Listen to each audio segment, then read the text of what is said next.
Coronavírus, crise de água da cidade, desmatamento da Amazônia, queimadas no Pantanal, nuvem de gafanhoto. Esse foi um ano, minha gente, ufa, digamos assim, marcante. 2020... Você foi surpreendente em todos os sentidos. E esse é um vídeo sobre a retrospectiva ambiental desse ano. Mas antes de eu começar ela, de eu chegar nela, eu vou te pedir, claro, para você se inscrever no canal, dar um like, compartilhar. Isso é muito importante porque a gente vive hoje num mundo de algoritmos. Então, se você gosta do nosso conteúdo, ajuda a gente a manter ele sempre disponível e chegando a mais pessoas. Bora lá? Apesar das mudanças climáticas, janeiro sempre foi conhecido como o mês das chuvas no Brasil. É um mês do alto verão e a gente sabe, que os temporais vêm por aí. Mas não como o que aconteceu esse ano em Minas Gerais. Vocês lembram? Foram mais de 50 mortes e mais de 50 mil pessoas desabrigadas. A gente vive em cidades concretadas, em que a gente colocou para debaixo da terra justamente o melhor mecanismo de drenagem já inventado, a própria terra. A gente tira árvores, a gente concreta tudo e a gente vive em cidades cinzas. O resultado? Enchentes e mais enchentes. Só para contextualizar, gente, o volume de água que vai cair rapidamente ao mesmo tempo, a intensidade das chuvas vai aumentar e já aumentou por conta das mudanças climáticas. Então, gente, o modelo que a gente escolheu para viver nas grandes cidades, ele não contemplou resiliência, que é a palavra-chave na natureza.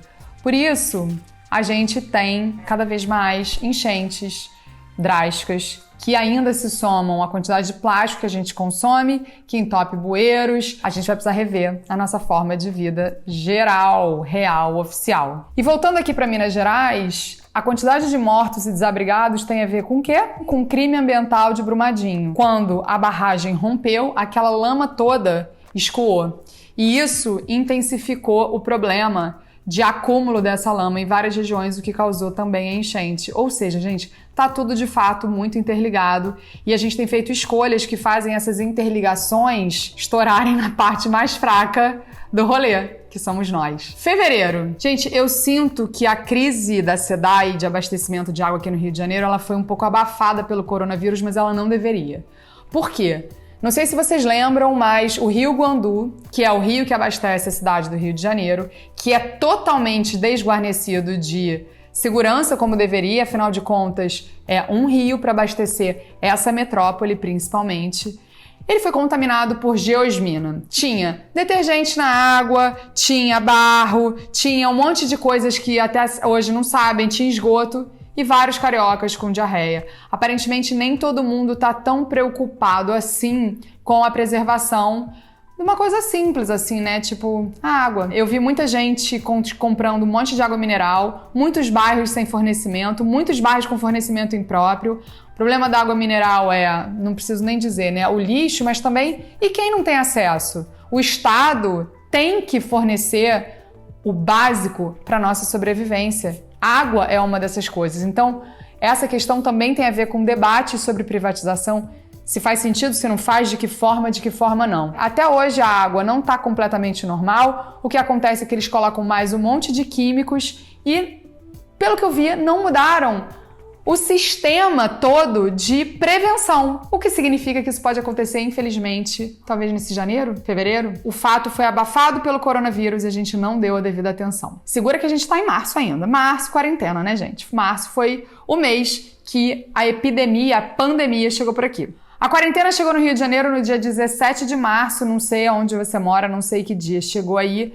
Só que já nessa data, quando fecharam as coisas aqui, já era possível perceber as mudanças positivas para o meio ambiente na China. Os impactos gerados pela pandemia, principalmente a poluição do ar, foram muito dissipados, porque várias fábricas pararam de emitir aquela quantidade enorme. A China é o país que mais emite gases de efeito estufa, Então, imagens da NASA mostraram que a concentração de dióxido de nitrogênio diminuiu consideravelmente, principalmente nas cidades ligadas a indústrias, e também por conta da quantidade de carros que saiu de circulação. São Paulo teve um efeito parecido, que o céu ficou mais limpo. A gente viu vários animais retornarem aos seus habitats. A gente viu, inclusive, animais que não eram vistos há muito tempo, como o cão cantor lá da Nova Guiné, retornarem.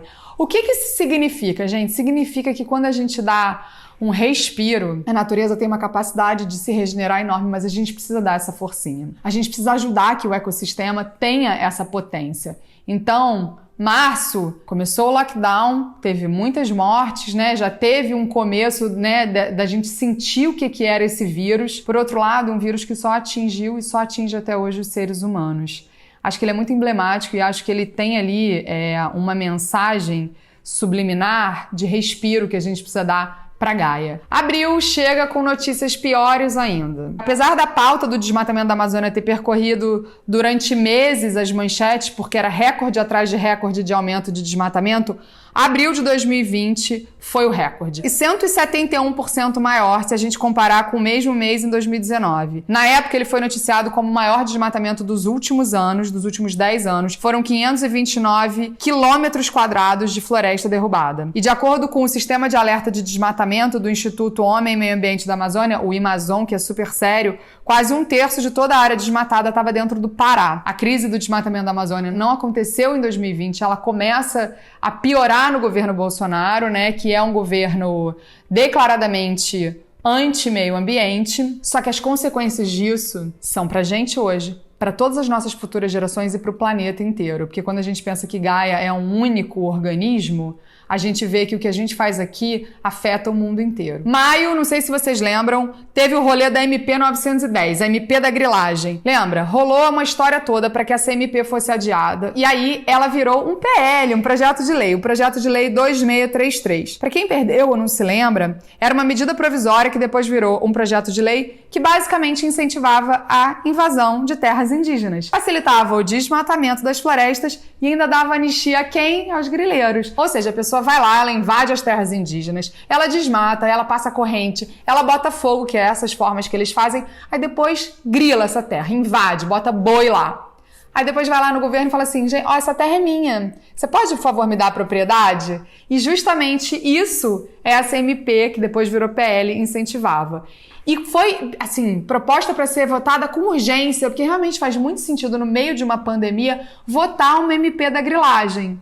Ainda não tinha acontecido o episódio de passar a boiada, mas já estava acontecendo nos bastidores. A pressão popular foi tanta que ela foi adiada, ainda não voltou para votação, mas a gente tem que continuar de olho, porque o povo fica só esperando essas brechas. Natal, Réveillon e tal, vai ter recesso. Mas eles esperam umas brechas assim para votar essas coisas que não fazem sentido para ninguém, a não ser para aquele menos de 1% que detém, né, o capital. Então a gente tem que continuar agindo e isso mostra que o coletivo unido tem força. Bora pra junho. Junho na internet só se falava de nuvem de gafanhoto. A gente não tem tanto conhecimento sobre a praga, mas praga, no conceito de agrofloresta, mostra que tem alguma coisa em desequilíbrio.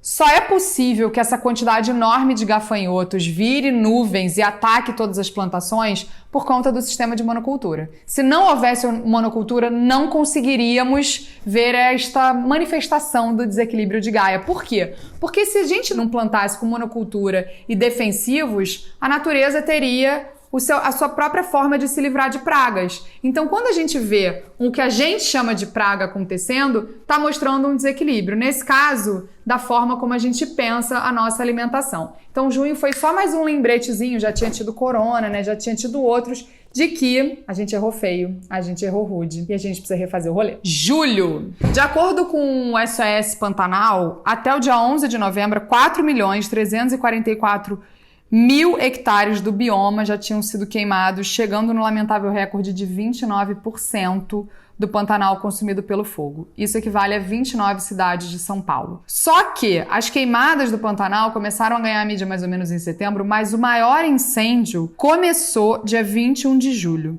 na região de Paconé. Inclusive, eu fiz um vídeo sobre ecocídio que eu vou deixar o link aqui para vocês. E aí, gente, claro que as mudanças climáticas contribuem para o aumento dos incêndios, porque tem menos chuva, a umidade do ar fica menor, isso ajuda a alastrar o fogo. Mas no Brasil, grande parte dos incêndios comprovados pela ciência tem origem criminosa. A galera vai lá, bota fogo nas terras, que foi o caso do Pantanal. Eles querem aumentar a fronteira agrícola, aí você não pode destruir mata nativa. Então, o que eles fazem? Botam fogo na mata nativa, porque aí já destruiu mesmo. Aí entra depois com a grilagem, que tem tudo a ver com a votação daquela MP. Então, muito do que a gente viu, né, do que a gente vê de incêndio está ligado, sim, ao nosso agronegócio, que não é pop e que não é nada de legal. Não é todo agro, eu costumo dizer, tem os pequenos produtores, tem os orgânicos, mas essa estrutura ruralista que ainda predomina neles uma visão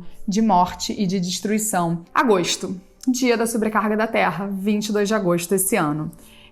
O Dia da Sobrecarga da Terra é aquela data que o planeta, que na verdade que a gente atinge o limite de recursos que a gente usa do planeta que ele não pode regenerar naquele ano. Essa data é medida desde os anos 70 e a cada ano ela é menor, né? Ela é mais próxima do começo do ano. Começou em dezembro, a gente já tá dia 22 de agosto.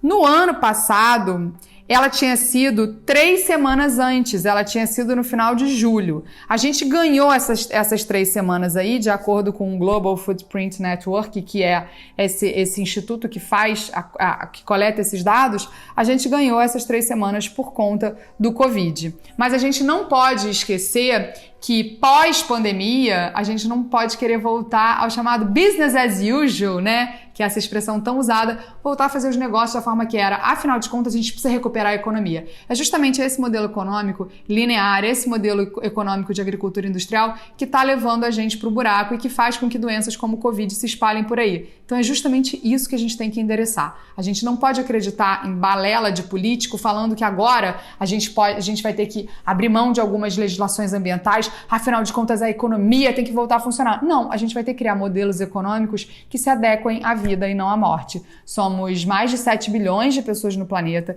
Esse sistema já está aí há um tempo, quando a gente não tinha essa população, quando a gente não tinha esses desafios ambientais. Então a gente querer continuar a fazer economia com a cabeça do século XIX, no século XXI, diante da maior ameaça aos seres humanos já vista, não faz muito sentido, né? Setembro, como esquecer? O setembro mais quente da história foi o de 2020. A temperatura aumentou meio grau centígrado comparado ao mesmo mês no ano passado, né? Teve aquele episódio do CONAMA, não sei se vocês estão lembrados, quando esse órgão decidiu acabar com a proteção às restingas e aos manguezais e permitir que se queimasse resíduos de agrotóxicos. Vocês lembram disso?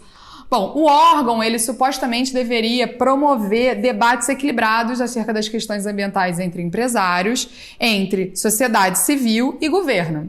Só que desde a entrada desse ministro do meio ambiente, ou o antiministro, né, o Ricardo Salles, ele esvaziou as cadeiras e deixou de 96 apenas 23 pessoas sentadinhas ali para tomar essas decisões. Quem são elas? Representantes da Confederação Nacional da Indústria, CNI, e da Confederação Nacional da Agricultura, por exemplo, cujos interesses estão muitas vezes exatamente no extremo oposto ao que seria o interesse da sociedade civil, de Gaia e da vida, né? Deu um rolê, a gente se pronunciou muito, a sociedade civil falou, se movimentou e cobrou que Rosa Weber, ministra do Supremo, se pronunciasse. Com isso eu já engato em outubro, porque outubro começa com a 23ª Vara Federal Criminal atendendo a um pedido de ação da sociedade civil, ação popular, e aí a Justiça Federal do Rio suspendeu a decisão do CONAMA.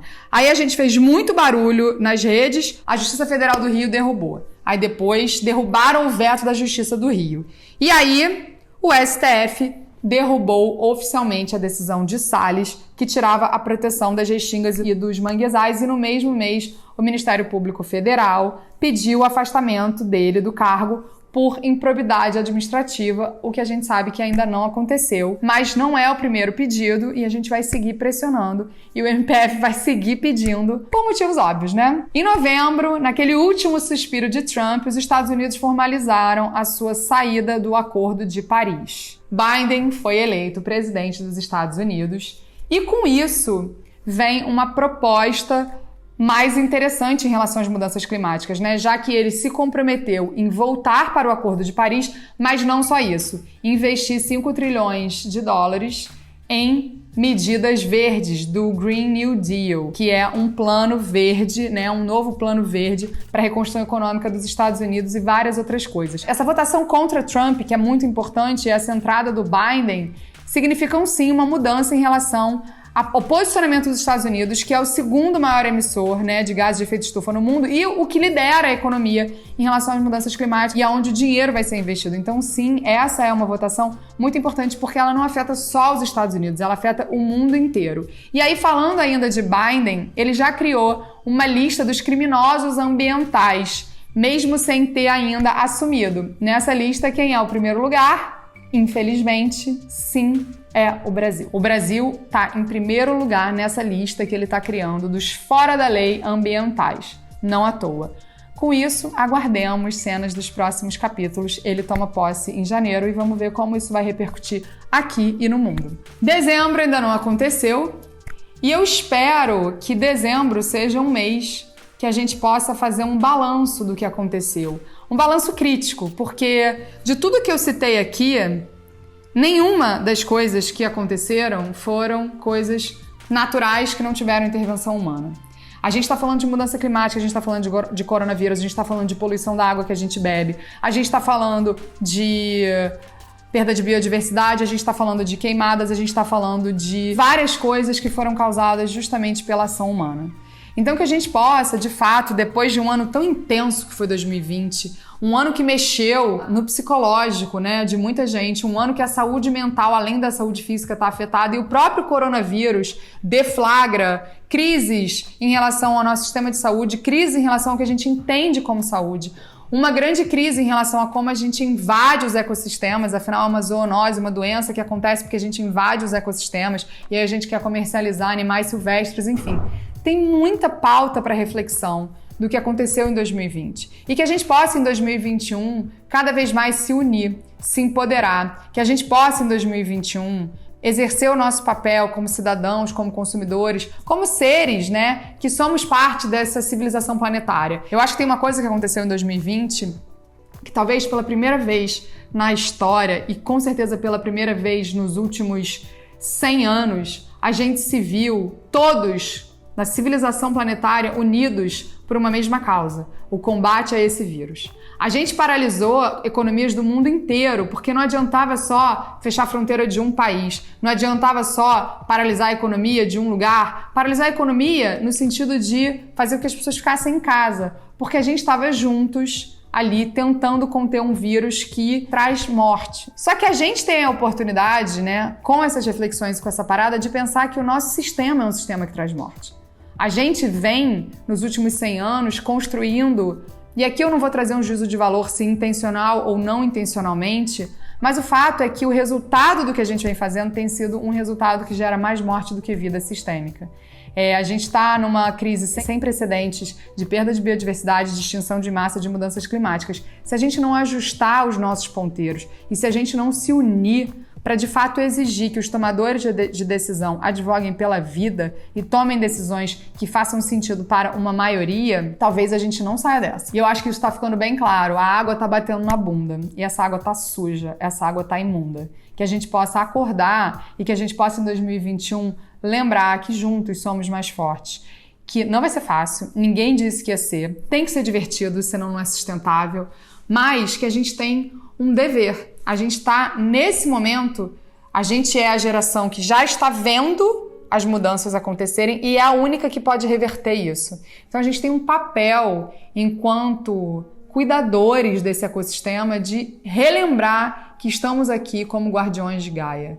Essa é a nossa principal função enquanto humanidade. Não é comprar, não é ter carro, não é ter casa, não é ganhar dinheiro, não é casar e ter filho, não é nada disso. Porque se a gente não consegue se manter como guardiões e cuidadores de Gaia, não tem Gaia. Aliás, tem Gaia sem a gente, mas não tem vida. Então, a gente está diante de um grande desafio, que é a gente se relembrar do que a gente veio fazer aqui, ou da gente continuar vivendo de forma como a gente veio fazendo. Não significa que isso seja justo para o que a gente entende como justiça, mas eu também acho que a gente não vem sendo muito justo com esse ecossistema que faz a gente estar vivo aqui, né? Então, eu acho que são muitas reflexões que a gente possa usar essa parada de final de ano que acontece para grande parte das pessoas para refletir sobre isso e entender como a gente pode, nas nossas micro-revoluções, como a gente pode, nas pequenas coisas que a gente vai fazendo no dia a dia, mudar esse panorama e transformar essa situação emergencial numa oportunidade, porque a palavra crise, a etimologia da palavra vem também de oportunidade, de olhar para aquilo e fazer uma ponderação. Então que a gente possa de fato fazer uma ponderação e aprender e se unir e pressionar quem está sentado nas cadeiras para que a gente possa ter um futuro compartilhado, coletivo, de mais abundância, de prosperidade, de alegria, de saúde e de vida, né, gente? É isso que eu desejo. Descansem, desconectem um pouco das redes sociais. Também isso ajuda na saúde mental das pessoas, né? Também fiz vídeos sobre isso, sobre o que te influencia, sobre como a gente precisa dessas pausas, sobre como a gente precisa se autorregular também. Afinal de contas, a gente está fazendo com o planeta o que a gente faz com a gente. A gente está vivendo uma grande aceleração, a gente não está respeitando os limites dos nossos corpos, a gente está muitas vezes trabalhando demais, não dando a oportunidade dele se autorregular, ou se distraindo demais, ou tendo muita coisa na nossa cabeça o tempo inteiro, que a gente possa nessa pausa respirar e se reenergizar para que seja um 2021 diferente, mas ele só vai ser diferente se a gente agir diferente. Eu espero que a gente faça isso. Um beijo.